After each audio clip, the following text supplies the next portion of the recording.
안녕하십니까. 맘편은 원장 김동욱입니다.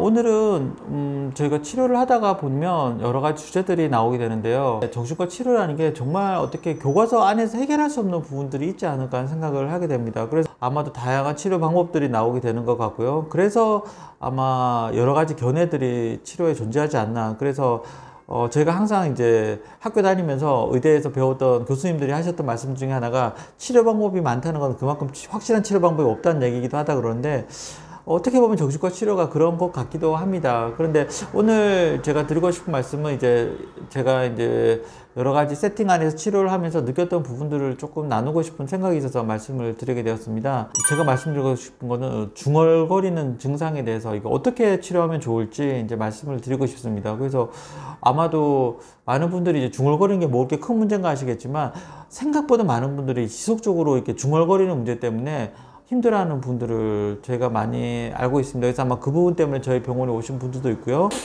그래서 제가 이제 입원했을 때도 그렇고 납병원을 할 때도 그렇고, 이게 계속 지켜보다 보면, 옆에서 지켜보다 보면 정말 이렇게 듣고 있기가 힘들 때가 있습니다. 그래서 납병원이라는 곳이 10시에서 4시까지 같이 있어야 되는데, 하루 종일 이렇게 중얼거리는 부분들 보다 보면 이걸 어떻게 해야 되나 참 안타까운 느낌이 들 때가 있습니다. 그래서 제가 이제 개원을 하고 3년 동안 그 전부터 또 봤던 분인데, 그분들을 쭉 치료하면서 제가 느꼈던 것이, 이게 이런 거였구나 하는 것들을 알게 된 부분들이 있어서 그 부분들을 좀 나누고 싶어서 이렇게 말씀을 드리게 되었습니다. 보통은 제가 이제 레지던트 때나 학교 다닐 때 중얼거린다는 증상을 어떻게 이해를 하고 있냐면, 환청이 들리기 때문에 거기에 대해서 같이 대화를 한다고 이제 여기는 부분들이 있습니다. 그래서 결과적으로 만약에 조현병이 있거나 우울증 심한 분 중에 이제 중얼거리는 증상이 있다고 얘기를 할 때, 그 부분들이 치료하는 방법이 뭘까요? 그럼 근본적으로 그렇다면 환청을 없애면 중얼거리는 게 없어질 거라고 생각을 할 수가 있습니다. 그럼 다 괜찮은 거고요. 또 대부분 맞는 얘기이기도 합니다. 그래서 이제 모든 약들이 양성 증상에 속하기 때문에 중얼거리고 이거 환청이라는 것들이, 그래서 초기에 약물을 쓰게 되면 대부분 중얼거리는 증상이 많이 없어지게 됩니다. 혼자 중얼거리는 증상이. 그런데 충분히 약물 치료를 했는데도 중얼거리는 증상이 잘 낫지가 않는 경우들이 저희가 많이 보고 있습니다. 그래서 아마 그것들 때문에 보호자분도 그렇고 많은 분들이 스트레스를 받아가지고 어떻게 하면 좋냐고 얘기를 하시는데, 사실 이 부분에 대한 답이 없습니다. 그래서 예를 들면 충분히 약을 썼는데도 중얼거린다. 그럼 어떻게 하냐 그랬을 때, 그 다음 단계에 어떤 과정이 필요하냐고 얘기를 했을 때, 그 다음 단계에 대해서 이런 약이나 이런 치료나 그런 부분들에 대한 명확한 답이 아직까지는 없었던 것 같습니다. 그 부분에 대한 답을 찾기 위해서 다양한 시도를 했고요. 그래서 어떤 그런 치료되는 분들이 생기게 되면서 만성적으로 중얼거렸던 분들이 이제 호전이 되는 경과를 지켜보면서 이런 방법도 하나의 새로운 방법이 될 수 있겠다는 생각이 들어서 이렇게 말씀을 드립니다.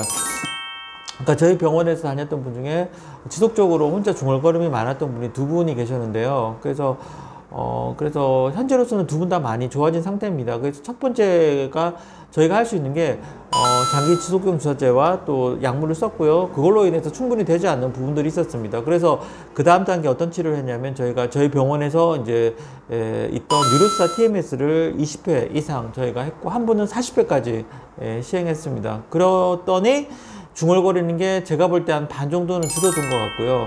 근데 그 중얼거림이 제가 볼 때는 차츰차츰 좋아지고요. TMS를 끝나고 난 다음에 6개월 이후에도 지속적으로 효과가 유지가 되면서 점점 더 좋아지는 형태가 좀 생겼습니다. 그래서 이런 것들을 볼 때 약과 관련된 TMS 치료가 실제적으로 중얼거림을 조절하는 데 도움이 된다는 것들을 이해를 하게 됐고요.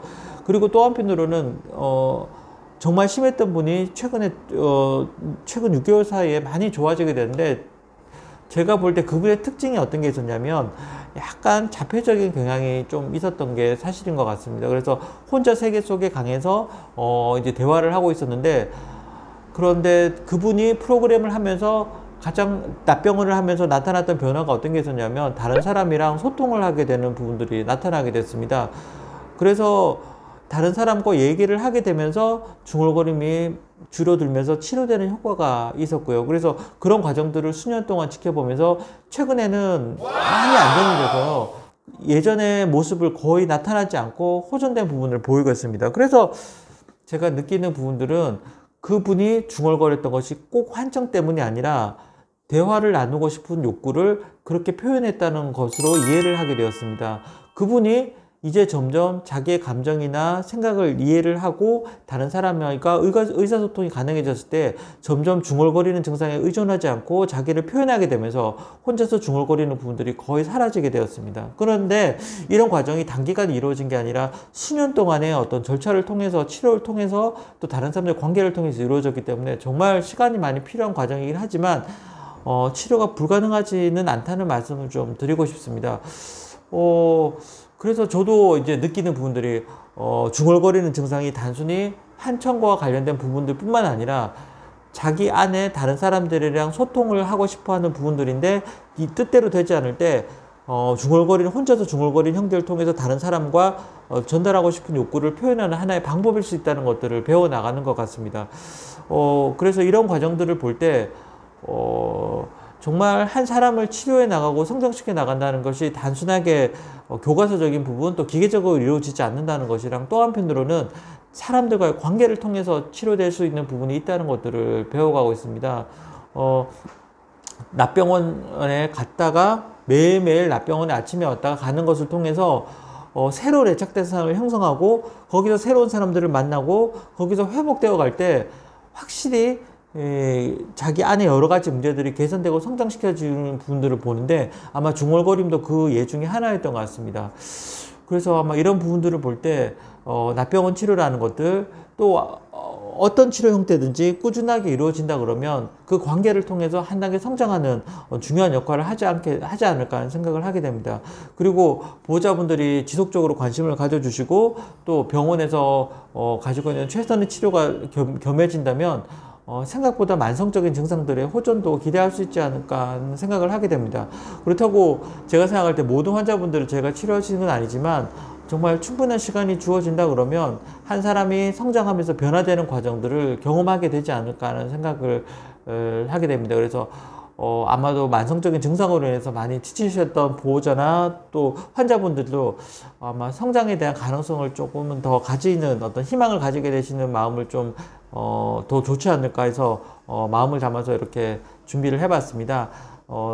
저희 영상을 보시고 도움이 되셨다면 좋아요, 구독을 꼭 눌러주세요. 그리고 다음 시간에 뵙도록 하겠습니다. 감사합니다.